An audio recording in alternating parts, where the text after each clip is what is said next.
Olá pessoal, tudo bem? Vamos a mais uma aula sobre o assédio moral e sexual no trabalho.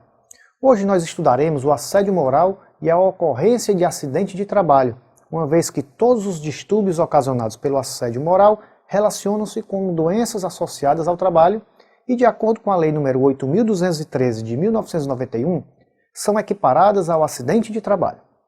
Assim, acidente do trabalho é o que ocorre pelo exercício do trabalho a serviço de empresa ou de empregador doméstico ou pelo exercício do trabalho dos segurados, provocando lesão corporal ou perturbação funcional que cause morte, perda ou redução permanente ou temporária da capacidade para o trabalho. E tem mais, meus amigos. Consideram-se acidente do trabalho a doença adquirida ou desencadeada pelo exercício do trabalho. Todas aquelas consequências que nós estudamos acarretam um verdadeiro temor psicológico, ocasionando na vítima danos emocionais e doenças psicossomáticas, como, por exemplo, distúrbios alimentares, desânimo, alteração do sono, aumento da pressão arterial, depressão, pânico e muitas outras. Destaque-se, meus amigos, que esse terror psicológico pode levar até a morte ou ao suicídio. Pois bem, esses sintomas que a vítima de assédio sente podem vir a ser equiparados a uma doença do trabalho ou acidente do trabalho. E assim, devemos observar os artigos 19 e 20 da Lei nº 8.213 de 1991, que dispõe sobre os planos de benefícios da Previdência Social. Ora, pessoal, essas doenças ocupacionais são conhecidas como doenças profissionais ou doenças do trabalho, e é claro que elas foram adquiridas em consequência daquela atividade do trabalhador. Vamos lá dar uma olhadinha no artigo 21, inciso 2, a linha A, da Lei nº 8.213 de 1991. Pois bem, equiparam-se ao acidente de trabalho o acidente sofrido pelo segurado no local e no horário do trabalho, relacionado a ato de agressão, terrorismo, praticado por terceiro ou por companheiro de trabalho. Vamos estudar a síndrome de esgotamento profissional, que é conhecida como a síndrome de burnout, que podemos dizer que é aquela pressão emocional de estresse provocada por condições de trabalho desgastantes. A sensação de estar acabado influencia os diversos profissionais. O significado da síndrome vem do termo inglês burnout, que significa queimar completamente. Assim, a síndrome de burnout encontra-se descrita no Decreto nº 3.048 de 1999, regulamentando a Lei de Benefícios Previdenciários e considera como doença relacionada ao trabalho. Dessa forma, o empregado segurado, portador da síndrome de esgotamento profissional, ao preencher os requisitos, deveria receber o devido benefício previdenciário acidentário.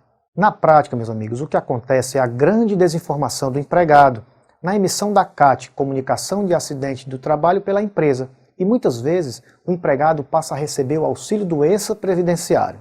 Neste caso, o grande problema está aí, nesse equívoco de conceder o auxílio-doença ao invés do auxílio acidentário. E vocês sabem o motivo? Porque o INSS, ao assegurar o auxílio-doença previdenciário, acaba impedindo o segurado de desfrutar da estabilidade provisória de 12 meses que ele teria direito no caso da concessão do auxílio acidentário. E ainda tem mais, meus amigos. No caso do auxílio-doença, a empresa não está obrigada a depositar o FGTS, diferentemente do auxílio acidentário, em que a empresa é obrigada a depositar. Quando estamos caracterizando o acidente de trabalho, o elemento subjetivo, culpa ou dolo de quem causou o infortúnio é irrelevante, visto que se aplica a teoria do risco social, segundo a qual a sociedade arca com o ônus do indivíduo incapacitado. Por outro lado, o elemento objetivo, quando nós vamos caracterizar esse tipo de acidente de trabalho, é exatamente a lesão, o distúrbio funcional que vai acarretar a morte ou a perda ou redução permanente ou temporária da capacidade para o trabalho. Então, meus amigos, esse distúrbio funcional é que apresenta um dano psíquico na vida do trabalhador. Também não podemos deixar de citar a necessidade de analisar o nexo causal, pois é preciso se levar em consideração o efeito à causa e a perícia médica da Previdência é que vai caracterizar. Vocês podem dar uma olhada no artigo 337 do Decreto nº 3.048 de 99, ao dispor que o acidente do trabalho será caracterizado tecnicamente pela perícia médica do INSS, mediante a identificação do nexo entre o trabalho e o agravo, como, por exemplo, o acidente e a lesão, a doença e o trabalho, e a causa mortis e o acidente.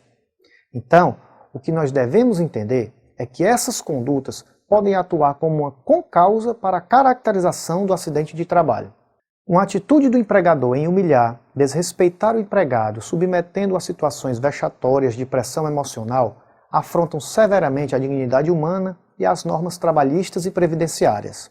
A nossa aula já está chegando ao fim, e com isso nós estudamos que diversas são as situações que desencadeiam o assédio moral, passando a constituir um efeito de concausa entre os danos psicológicos e o ambiente laboral. Nós tivemos a oportunidade de verificar, e é muito importante termos um ambiente saudável no trabalho, o qual aquele empregado se sinta protegido e seguro para exercer as suas atividades, a fim de evitar transtornos emocionais.